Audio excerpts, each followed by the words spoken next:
Assalamualaikum warahmatullahi wabarakatuh. Waalaikumsalam. Kita akan berbicara masalah stres dalam kehidupan, dan kami perkirakan akhir-akhir ini banyak orang yang terkena oleh stres ini, mengingat kehidupan yang semakin sulit dan pekerjaan juga kadang yang menyebabkannya. Pada hari ini kami sudah memanggil psikolog, yaitu Profesor Dr. Zulfan Saam. Selamat siang, Prof. Selamat siang. Lanjut saja kepada pertanyaan tadi dengan judul yaitu stres dalam kehidupan.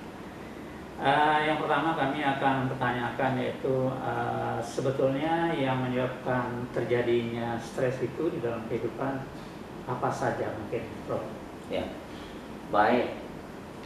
Sesuai dengan tema kita pada hari ini adalah tentang stres dalam kehidupan. Stres itu adalah fakta dalam kehidupan. Namun biar kita semakin fokus, saya jelaskan dulu stres dalam istilah sehari-hari dan stres dalam istilah ilmiah atau dalam istilah psikologi. Kadang-kadang dalam istilah sehari-hari seseorang yang meraung-raung atau seseorang yang bertingkah laku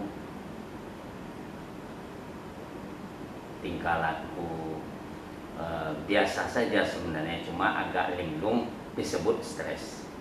Jadi masyarakat biasa menyebutkan kadang-kadang perilaku yang hanya aneh sedikit disebut stres dan berarti gangguan jiwa. Nah, jadi stres dalam kehidupan sehari-hari berbeda dengan dalam istilah ilmiah atau dalam ilmu psikologi. Baik, saya jelaskan. Stres itu pengertiannya adalah reaksi tubuh dan psikis terhadap tuntutan-tuntutan lingkungan kepada seseorang. Jadi reaksi fisik atau psikis terhadap tuntutan lingkungan. Misalnya, bagaimana reaksi orang itu? Antrian yang panjang, macam-macam reaksi orang. Jadi situasinya sama, tetapi mungkin reaksi berkeringat dingin, napas agak sesak, itu reaksi Stres fisik. Fisik ya. Reaksi fisik. Nah, lalu reaksi psikis, misalnya orang itu dalam menghadapi sesuatu reaksinya frustrasi atau kecewa atau tension, atau tegang, atau mungkin juga marah. Bisa juga dia agresif, misalnya melemparkan gelas. Itu reaksi psikisnya. Nah, itu kalau terjadi di dalam rumah tangga. Ya, tidak hanya di rumah tangga. Misalnya macet. Nah, seharusnya seseorang itu sampai jam 7.30 di kantornya, tapi karena macet saya terlambat ini. Mungkin orang itu agak pucat, sesak napasnya. Tuntutan-tuntutan ke lingkungan itu adalah macet lalu lintas. Ada 3 lampu merah yang akan dilalui, padahal waktu sudah dekat. Nah, situasinya sama, tuntutan itu, tetapi reaksi orang berbeda. Mungkin seseorang cukup tenang, orang lain misalnya mencepak bahasa Melayunya. Nah, itu. Tapi bukan berarti gila ya. Nah, jadi kadang-kadang kan orang menafsirkan ke gila. Tidak. Jadi orang yang sudah gila begitu, itu kan dia sudah harus dirawat di rumah sakit. Jadi stres itu adalah fakta dalam kehidupan, reaksi kita dalam kehidupan ini. Jangan dikira stres itu selalu jelek, tidak. Dalam tahap-tahap yang ringan, stres itu sebagai motivator, sebagai pendorong bagi seseorang untuk mencapai tujuannya. Berarti ada juga nilai positifnya. Ada nilai positifnya kalau stratanya, kalau tingkatannya ringan. Nah, ringan, sedang, contoh mahasiswa, dia agak gelisah, dia tugasnya belum selesai, lalu dia tidak jadi tidur, bangun lagi dan bekerja lagi 40 menit, kan bagus. Tetapi kalau orang tidak ada rasa takut, rasa gelisah sama sekali, pada hari H-nya sudah harus menyerahkan tugas, waktu tinggal 1 hari, tentu dibuat ala kadarnya. Jadi ya, kapan dikatakan stres itu dalam berat. artian jelek? Ya, stres itu dikatakan dalam arti yang jelek atau sudah agak berat.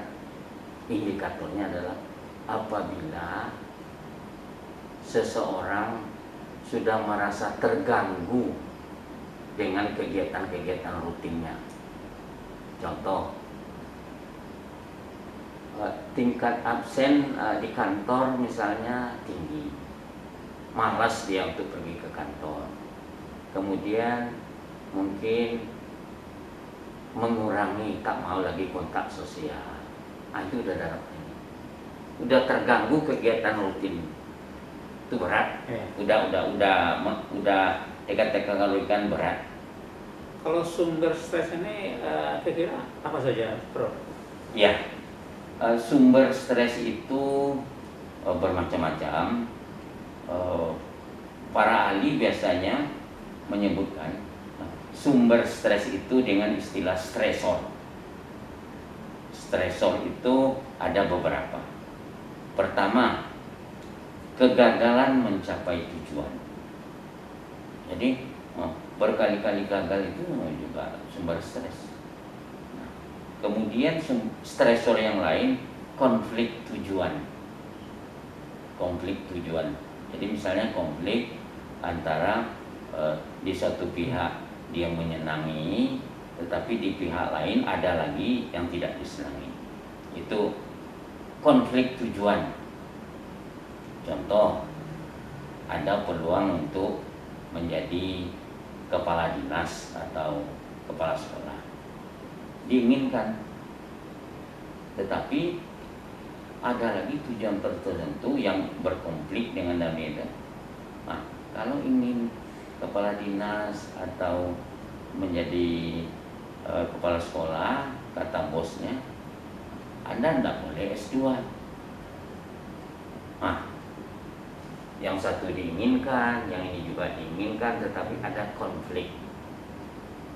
Kata bos pilih salah satu. Nah, jadi kalau itu konflik itu juga menyebabkan menjadi stres. Kemudian yang ketiga itu adalah perubahan gaya hidup. Perubahan gaya hidup. Jadi misalnya orang di kota yang tadinya di desa lalu ke kota, itu bisa menjadi stresor. Muncul dia itu. Kemudian di dalam stres ini apakah kembali ke awal yang tadi fisik kemudian psikis, apakah bisa kedua-duanya atau salah satu seperti apa?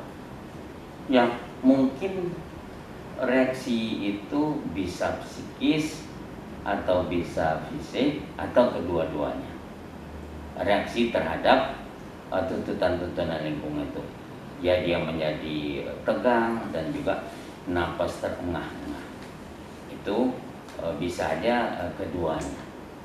Lalu perlu saya ingatkan bahwa reaksi seseorang tidak sama terhadap suatu situasi. Jadi seseorang itu mungkin dia menjadi gugup, yang lain dia tenang, situasinya sama. Iya. Ya, Ada juga kadang-kadang ya seorang laki-laki umpamanya mengejar anggaplah pasangannya, tapi tidak dapat. Apakah itu termasuk stres kalau dia tidak dapat lawan jenis yang dikejar tadi? iya. Tadi saya katakan bahwa salah satu stresor itu kegagalan mencapai tujuan. Jelas itu sebagai stresor. Nah, berikutnya bagaimana dia memaknai kegagalannya itu lain kisah, lain cerita. Artinya seseorang itu mungkin dia sangat kecewa, seseorang itu merasa tertekan karena idaman hatinya tidak dapat dia tertolak. Iya. Nah, tetapi mungkin seseorang memang itu adalah sumber stres, menjadi stresor, tapi seseorang lama kelamaan dia rasional, mungkin ini tidak jodoh saya, ada hikmahnya di sebalik ini, dan dia akan dapat menjalani kehidupan secara berangsur-angsur menjadi normal kembali. Ya, jadi pada dasarnya kan tadi dikatakan bahwa setiap orang tidak sama. Ya, Seperti dalam mengejar pasangan tadi lah ya. ya, Ada yang hanya dia mengejar pasangan tidak dapat, ya udah. ya. Tapi ada kadang-kadang dia sampai agak parah ya. Jadi Agak parah.